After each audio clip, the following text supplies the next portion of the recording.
this message to make you feel good and just to be saved. If they reject or deny Christ, they have not the Father. Jesus Christ, the eternal Son, has eternally existed with God, because if God is with us, who can be against us?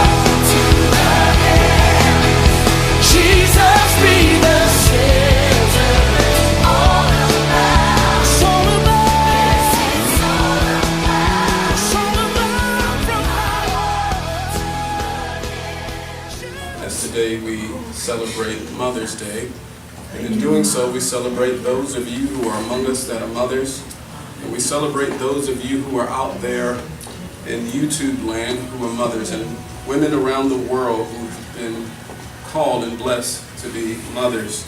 And as Elder Dwayne said in his prayer, those who have the potential to be mothers and those who are mothers to be, we give thanks to the Lord for all mothers. And having said that, we give thanks to the Lord for motherhood. Yes. Amen. Well, we want to greet you in the name of the Lord on this Mother's Day and welcome you to Equipping the Saints Ministries, to our Sunday General Assembly. Today is Sunday, May 13th, 2018. And today we are going to talk to you a little bit on this Mother's Day, and it's a Mother's Day message, if you will. So let's turn our Bibles to the book of beginnings, to the book of Genesis, the book in which all things originate. An indispensable book that gives us insight and revelation into how all things began and the purpose for the beginning of all things. Genesis chapter 3. And we want to look at one verse. Those of you who are biblicists, you probably already know what verse we're going to read. If you don't, verse 20. Genesis chapter 3, verse 20. Adam named his wife Eve because she would become the mother of all the living. Today, if we were to give a title to the message, it would simply be a tribute to mothers. Would you bow your head with me and pray? Father, we give thanks for this glorious day, this most noble of all days in which we celebrate mothers. There's so much to say about mothers, and there's so much to acknowledge about mothers relative to what you have done in your purpose, design, and calling of mothers. And before we say anything in regard to our tribute to mothers and praying for mothers all over the world, we do pray that today especially, you would shine your light upon them, that you would touch them, and that you minister to them in a very special way, that you encourage their hearts, and that you give them a sense of your approval and let them know that they have done a good job. We also pray for them, Lord, that you would reward them in a multitude of ways for all that they do and all that they've done. We ask, O Lord, that your countenance would be upon them and that your blessings would be increased upon them today. Refresh them, encourage them, give them new energy, new strength, and give them renewed courage and joy, and also give them peace. Give them more grace to do what they do. Yes, Lord. And in all things, O Lord, bless them. Yes, Lord.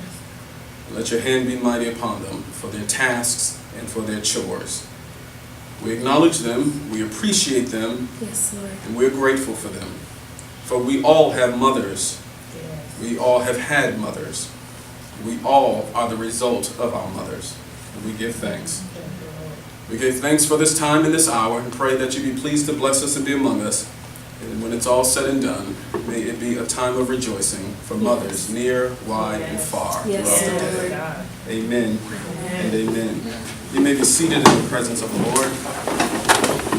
Again, it's good to see you all. And again, we want to say Happy Mother's Day to all of you who are mothers in the various capacities that you are mothers, which we will touch on maybe today.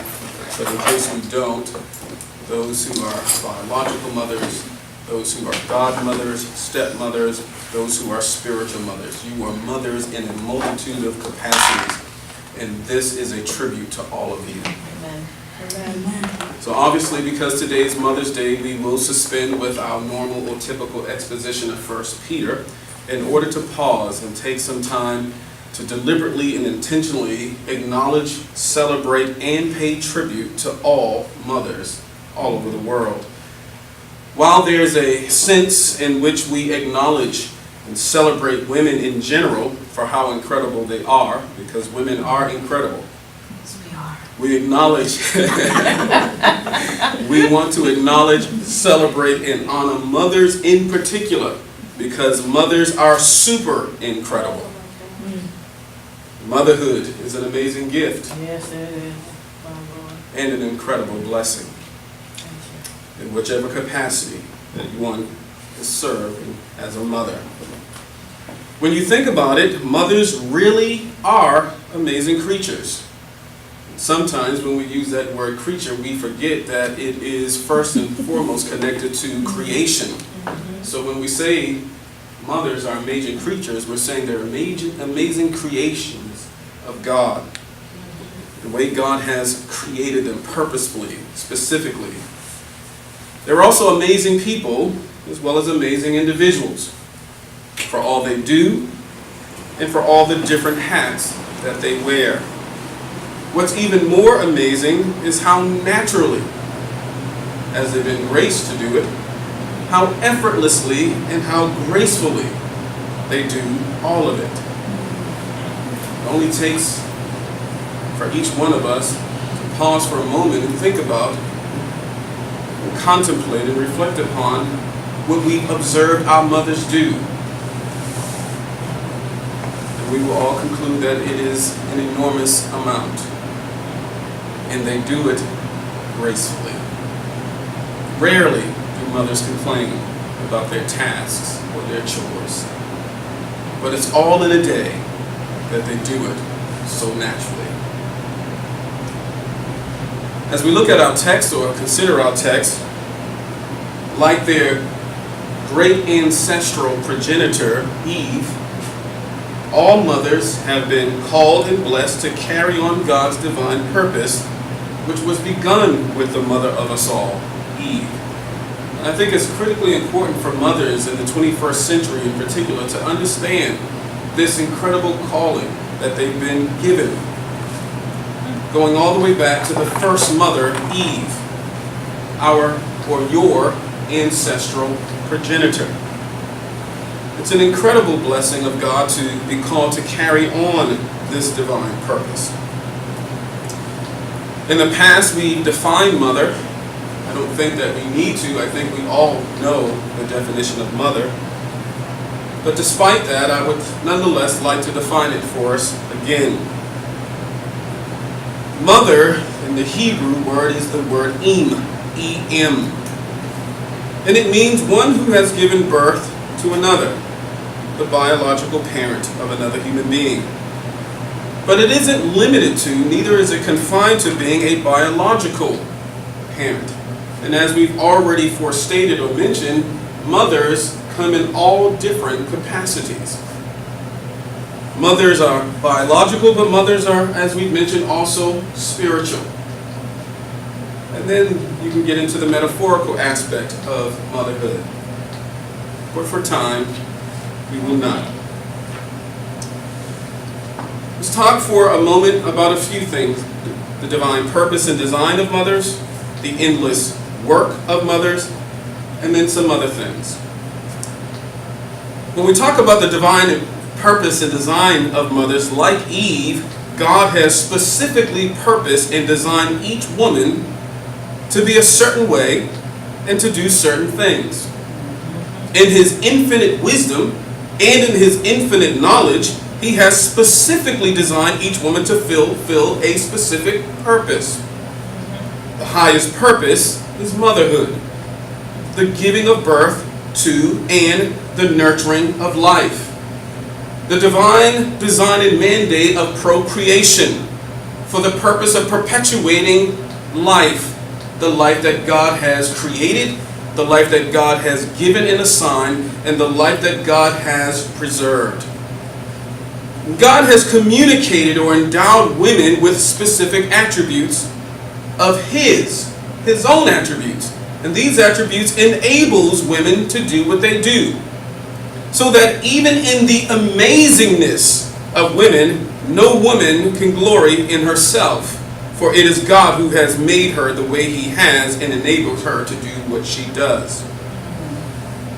From a historical and social perspective, though Israel was a patriarchal social order, mothers played a very significant and indispensable role, not only in the conceiving, the carrying, and the giving of birth to children, but in the training and the educating and the nurturing and the shaping of children. History is replete with great men and women who have come into greatness and prominence because of the impact of their mothers. It goes without fail that when athletes and entertainers are rewarded or receive awards, that the first thing out of their mouths is, "Thank you, Mom." Because of the indispensable role that mothers play, the impact of mothers in the lives of their children, the investment of mothers into their children's lives. Mothers greatly shape children, and mothers have a huge role in what children will be or become and do in life. So despite Israel being historically and socially a patriarchal social order, women nonetheless were acknowledged and greatly appreciated. Unlike other religious faiths and social orders such as Islam, where women aren't acknowledged and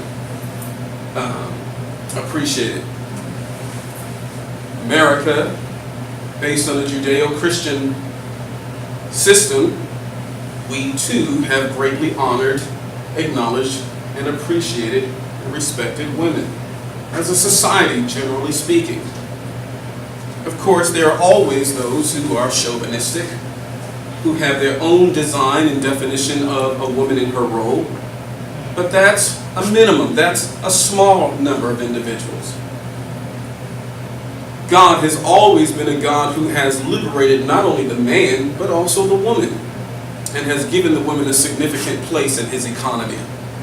And for that, women should rejoice in the Lord. Yes. The attributes of a mother. Mothers seem to have limitless attributes, meaning characteristics or qualities, abilities. Within her built-in maternal nature, she has natural maternal instincts, meaning she just naturally seems to know what to do at all times. I, for one, witnessed our mom just seem to know what to do. I witnessed my wife just seem to know what to do while I'm standing there befuddled and filled with questions and scratching my head, and she's just doing it without seeming to think about it. That maternal instinct is amazing, but that maternal instinct is an instinct given to them from God. It's built into them. Paralleling a mother's instinct is a mother's intuition. Mothers just have this incredible sense in which they just seem to know things. And a mother will say something and the child will say, "How did you know? Who told you?" And no one did. Mothers just have this intuition. There's a connection with their children. Does not every child born of a mother come with an umbilical cord attached? Perhaps physiologically and biologically, that plays over into the maternal intuition of a mother because of that unique connection between her and her child. So mothers have this incredible sixth sense, if you will. They just know. They know what's going on with their children. They even know what's about to happen to their children. And all children would do well to take heed when a mother warns them of what they perceive is about to happen. If I were to use my own self, I remember years ago I was leaving to go to work, and my mother opened up the window real hastily, and she put her head out. She said, "Jimmy, make sure you be careful going to work tonight." "Okay, Mom." "Baby, I told you to be careful before you went to work tonight." "How did you know, Mom?" "I just knew." Mothers also have a radar, if you will. They can see down the road. They can see things that we cannot. They can perceive things that we are clueless to. But not only sense it, but being wise, prepare for it. Make plans in anticipation of it. And that blows my mind. When I watched my wife raise Darius, just the things that she would see down the road and make plans for, and I would say, "Babe, what are you doing?" And she'd say, "I'm doing this." And I say, "Why?" She said, "Because." And if you don't know, if you haven't been around a mother long enough, and you don't know, when a woman says "because," just leave it there. They don't press it. They don't need to give any elaboration. That "because" means "because I know, stupid." Took it there. Mothers have an unconditional love that's only surpassed by God's love. There's nothing like the compassion, the patience, and the tenderness of a mother, which seems to know no limits. And her comfort soothes all pain. Growing up as children, and even as adults, no matter what you go through, went through, experienced, whatever hurt you and was a pain to you, there was nothing like the mother saying, "Oh, come here, baby," and just putting her arms around you and just telling you it's going to be all right. And if were a child, if you fell and scratched your arm, the mother had a way of just taking it and kissing it, and that kiss seemed to be medicinal.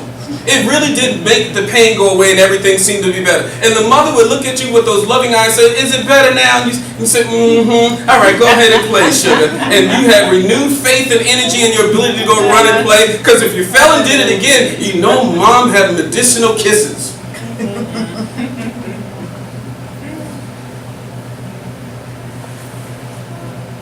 Her comfort soothes all pain.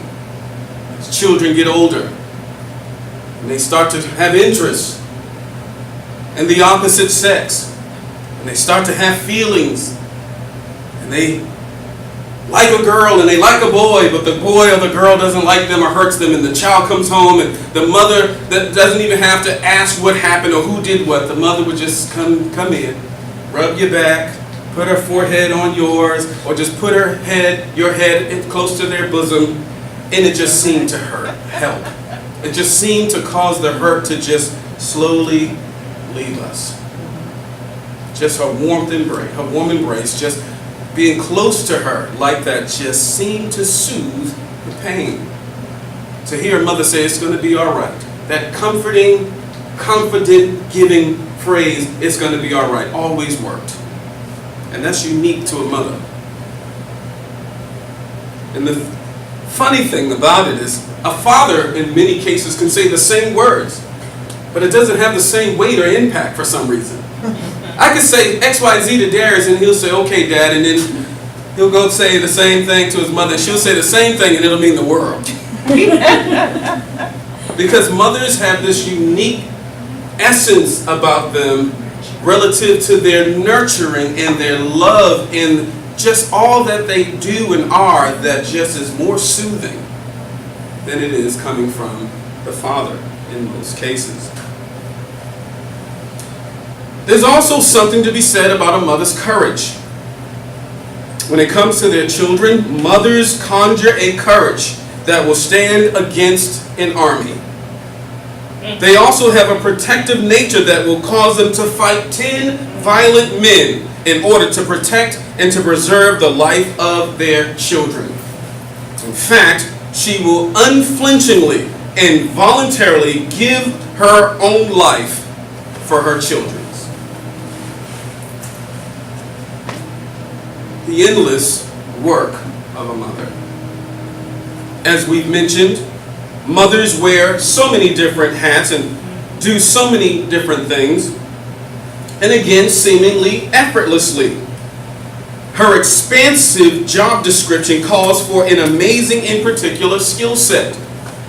And every time I talk about this, and you may recall me saying it, I can't help but mention that they have researchers and analyzers and different people have collected data, and they've looked at what mothers do and what mothers have done throughout generations. And they tried to figure out what pay wage will be in keeping with what a mother does. And they said that a mother, on average, a mother should make $750,000 a year. And you think about all these individuals, presidents of companies, vice presidents of companies, executive vice president of companies, and they get $1 million a year and stuff like that for running a company or corporation. And as much as it's serious work, hard work, and as much as they have to work long hours, exhausting hours, what they do still pales in comparison to what mothers do. If you were to reverse the roles, fathers wouldn't do as well as mothers in all that they do. It doesn't mean that there's competition. That's right. Neither does it mean that a man is better than a woman or a woman is better than a man. It's just that God has purposed them and designed them to do different things. Amen. All complementary and all for the glory of God. Yes. Because all of it glorifies God. Amen. Thank you. This is not a case for egalitarianism, but this is a case for God-ordained complementarianism. Yeah.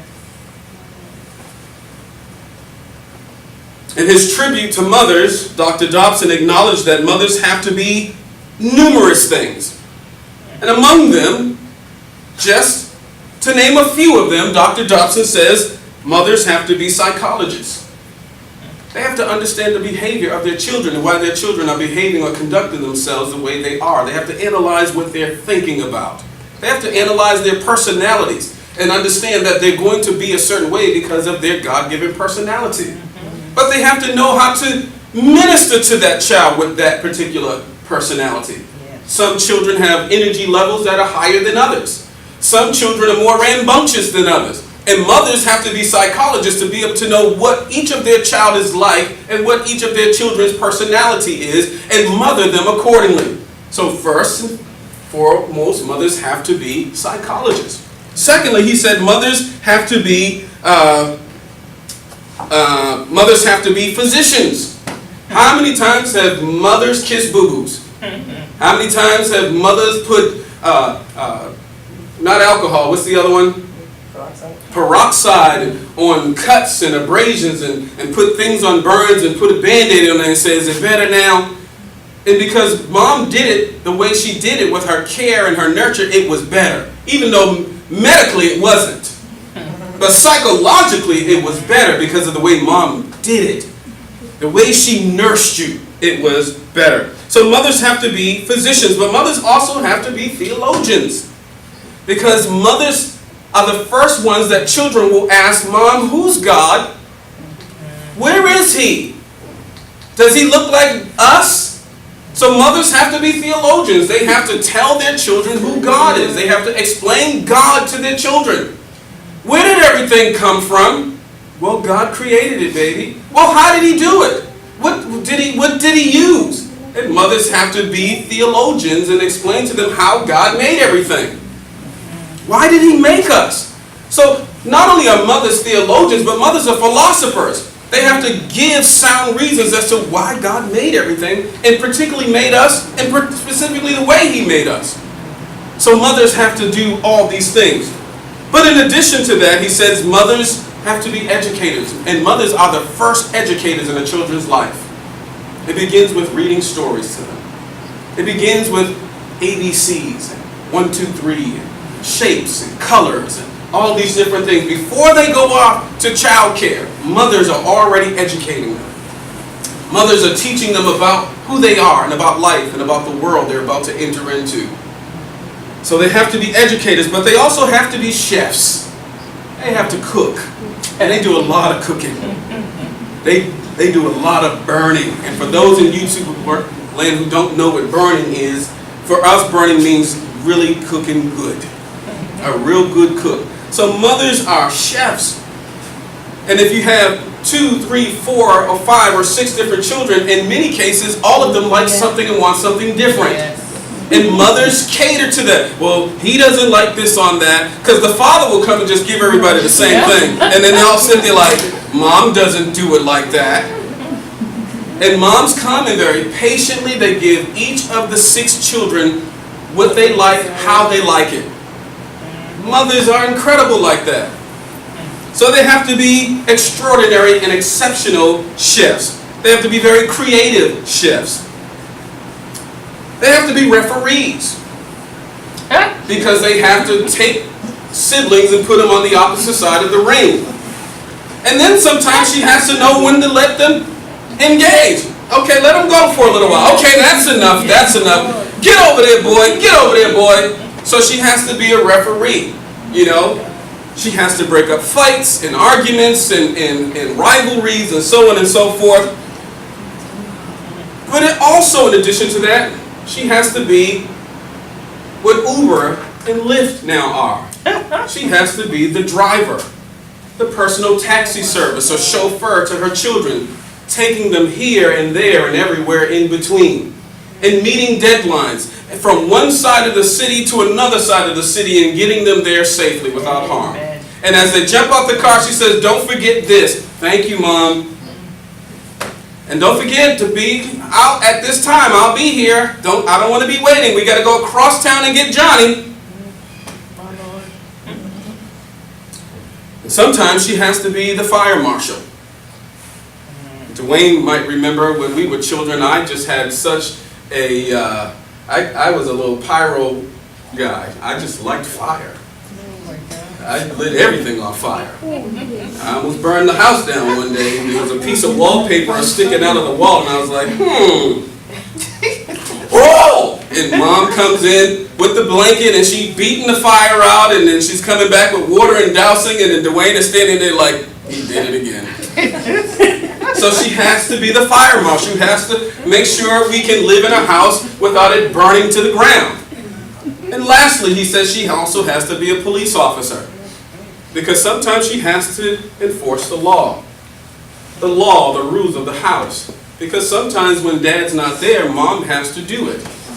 And one of the things that, generally speaking, a mother has to say, she can say, stop, don't do this, you're going to be in trouble, this is what's going to happen, you're going to be grounded, you're not going to play PSP or any of your game systems for a week, and they'll be like, and then they'll go back, and then all Mom has to say is, I'm going to tell your father.